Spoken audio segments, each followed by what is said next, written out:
Amish mothers raise 8 to 10 children without health insurance, without a family doctor on speed dial, and without a pharmacy nearby. They have been treating childhood illness with kitchen ingredients for 300 years. Here are the 10 remedies every Amish mother knows by heart. The Amish approach to sickness. When an Amish child gets sick, the mother does not call a doctor first. She goes to her pantry. Minor symptoms are treated at home, with remedies passed down from mother to daughter across generations. If home treatment works, no doctor is needed. If symptoms worsen, they seek professional help. This is not about distrust of medicine. It is about self-sufficiency. A family living 20 miles from the nearest clinic in a horse and buggy cannot run to urgent care for every cough or fever. What they have is a pantry full of ingredients that have been treating childhood illness since before modern pharmaceuticals existed. Honey and onion cough syrup. The most widely used Amish cough remedy is honey and onion syrup. One medium onion is sliced thin and layered in a glass jar. Raw honey is poured over each layer until the onion is completely submerged. After 1 hour, the onion releases its juice into the honey, creating a thin amber syrup. The child is given 1 tablespoon as needed for cough. The science is genuine. A 2007 study published in the Archives of Pediatrics found honey more effective than dextromethorphan, the active ingredient in most commercial children's cough syrups. Onion contains quercetin, a natural anti-inflammatory that reduces airway irritation. Together, they produce a remedy that costs pennies and works. Raw garlic for infection. When an Amish child develops signs of infection, the mother reaches for garlic. Raw garlic contains allicin, a sulfur compound with documented antibacterial and antiviral properties. For sore throats, crushed garlic is mixed with raw honey and warm water and given by the spoonful every few hours.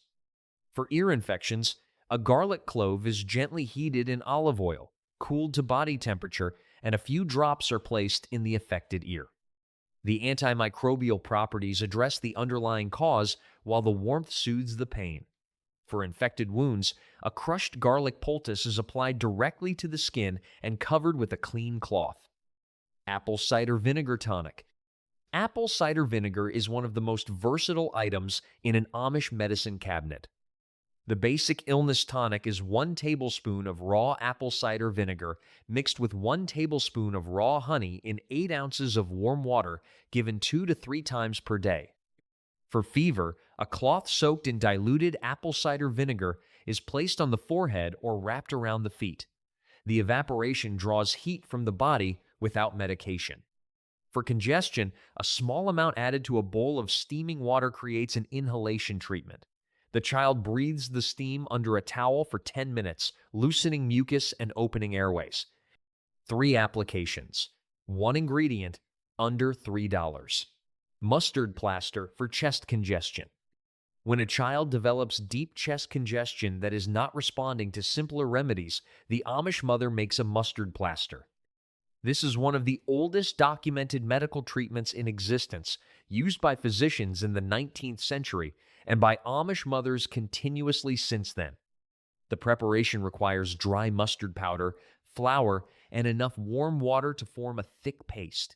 The ratio is 1 part mustard powder to 4 parts flour for a child's sensitive skin. A thicker mustard concentration is used for adults. The paste is spread onto a clean cloth and folded so the paste is sandwiched between 2 layers of fabric. This cloth is placed on the child's chest and covered with a dry towel to hold the warmth. The plaster stays on for 15 to 20 minutes maximum. It must never be placed directly on bare skin because the mustard's active compound, allyl isothiocyanate, causes a strong warming sensation that becomes painful and potentially blistering if left too long or applied without the fabric barrier. The heat generated by the plaster increases circulation to the chest, loosens congestion, and stimulates the immune response in the respiratory tissues. The child feels immediate warmth and usually begins coughing more productively within minutes of application.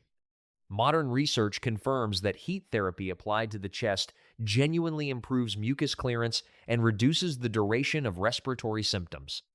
Plantain leaf poultice for wounds.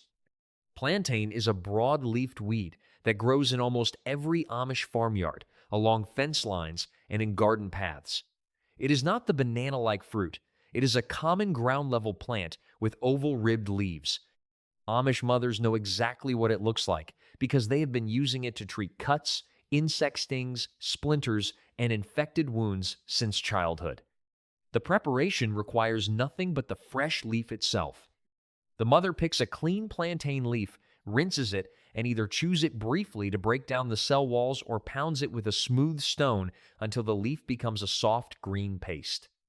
This paste is applied directly to the wound and held in place with a clean cloth. Plantain contains aucumin, a compound with documented anti-inflammatory and antimicrobial properties. It also contains allantoin, a compound that promotes skin cell regeneration and speeds wound healing. For splinters, the poultice draws the foreign object toward the surface of the skin within hours, making removal easier and preventing infection in the meantime. For insect stings, the anti-inflammatory properties reduce swelling and relieve the burning sensation within minutes of application. No preparation required beyond finding the leaf, which is growing within 50 feet of most Amish back doors. Free, effective, and ready the moment it is needed. Elderberry syrup for immunity. Elderberries grow wild along fence lines and roadsides throughout Amish country. Every fall, Amish mothers harvest them and make elderberry syrup that will last through the winter cold and flu season.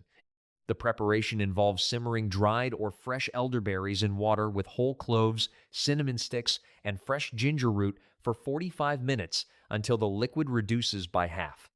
The berries are then strained out, and the remaining liquid is cooled before raw honey is stirred in. The finished syrup is stored in sealed glass jars in the cellar. Children take 1 teaspoon daily as a preventive during illness season and 1 teaspoon every few hours at the onset of cold or flu symptoms. Elderberries contain anthocyanins, potent antioxidant compounds that have been studied extensively for their antiviral properties. A randomized controlled trial published in the journal Nutrients found that elderberry supplementation reduced the duration of colds by an average of 2 days compared to placebo. Another study found elderberry extract inhibited the replication of influenza virus in laboratory settings. Amish mothers did not need clinical trials to know this worked. They had 300 years of winter seasons and 8 children each to conduct their own observations. The syrup tastes pleasant enough that children take it without protest, which is more than can be said for most medicines. Ginger and honey fever tea. When a child develops a fever, an Amish mother makes ginger tea. Fresh ginger root is peeled and sliced thin. 3 or 4 slices go into a cup of boiling water and steep for 10 minutes. The tea is strained, cooled to a warm but comfortable temperature, and sweetened with raw honey. The child drinks this slowly over 20 to 30 minutes. Ginger contains gingerols and shogols, bioactive compounds with documented anti-inflammatory and antipyretic properties. The honey adds antimicrobial benefit and makes the tea palatable enough for sick children to drink willingly. The warm liquid also promotes sweating, which is the body's natural fever reduction mechanism.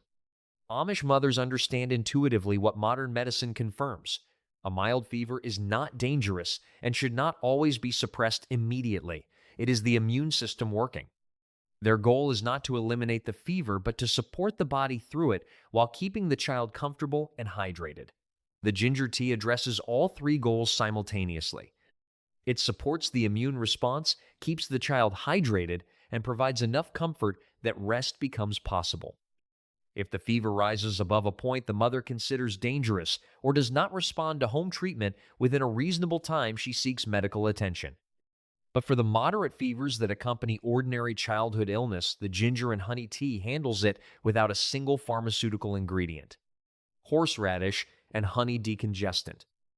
Horseradish is one of the most powerful natural decongestants available, and Amish mothers have been using it for exactly that purpose for generations. Fresh horseradish root is grated finely and mixed in equal parts with raw honey. The mixture is given to children 1 teaspoon at a time, held in the mouth for a few seconds before swallowing. The active compound in horseradish is allyl isothiocyanate. the same volatile compound responsible for the intense sinus clearing sensation. Anyone who has eaten fresh horseradish knows immediately this compound stimulates the mucous membranes of the sinuses and airways, thinning mucus and promoting drainage within seconds of ingestion. The honey buffers the intense heat of the horseradish, making it bearable for children while adding its own soothing and antimicrobial properties to the mixture. For children with severe congestion that is preventing sleep, a small amount of freshly grated horseradish placed in a cloth and held near the nose produces the same sinus clearing effect through inhalation alone, without any ingestion required. Amish mothers who grow horseradish in their gardens, which is nearly all of them since it grows back every year with no maintenance, have an unlimited supply of one of the most effective natural decongestants in existence available within steps of their back door. No prescription, no trip to a pharmacy. Just a root that has been growing in the same garden bed for 20 years and a knowledge of how to use it that was learned at a mother's kitchen table. When the remedy is not enough, Amish mothers know their remedies and they know their limits. The same practical wisdom that leads them to treat a cough with honey and onion syrup leads them to recognize when a cough is more than a cough. They watch symptoms carefully. A fever that climbs above 104 degrees and does not respond to ginger tea within a few hours sends the family to the doctor. A child who cannot keep fluids down for more than 24 hours gets professional attention.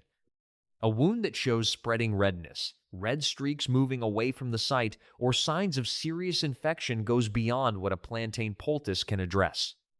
An ear infection that does not improve within 2 days of garlic oil treatment is examined by a physician. The Amish are not opposed to modern medicine. They use it when it is genuinely needed.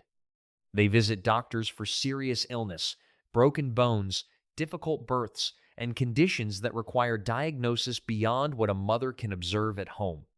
What they resist is the reflexive use of pharmaceuticals for every minor symptom. They do not reach for antibiotics at the first sign of a sore throat. They do not give a child commercial cough syrup when honey works better according to published research. They do not pay for a doctor visit for a mild fever that their ginger tea will resolve by morning.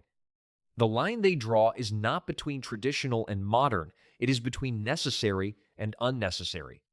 And after 300 years of raising large families on farms far from medical facilities, Amish mothers have become very good at knowing exactly where that line is.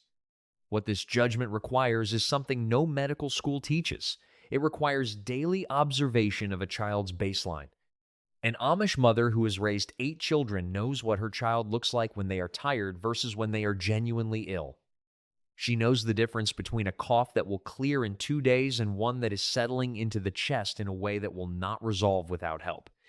She knows when a child's eyes look wrong in a way that means something serious is happening beneath the surface. This knowledge is not mystical. It is accumulated through years of close contact with children in every state of health and illness. It is the same knowledge that drove every mother in every culture before the 20th century made professional medical care routine. The Amish simply never stopped relying on it. They kept it sharp through constant use.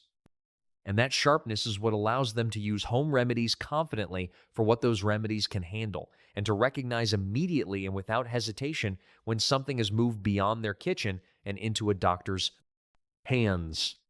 The 10 remedies Amish mothers use when their children get sick are not folk superstitions. They are practical treatments refined over 300 years of daily use on large families living without easy access to professional medical care. Honey and onion cough syrup outperforms commercial cough medicine according to published research. Raw garlic contains documented antibacterial compounds.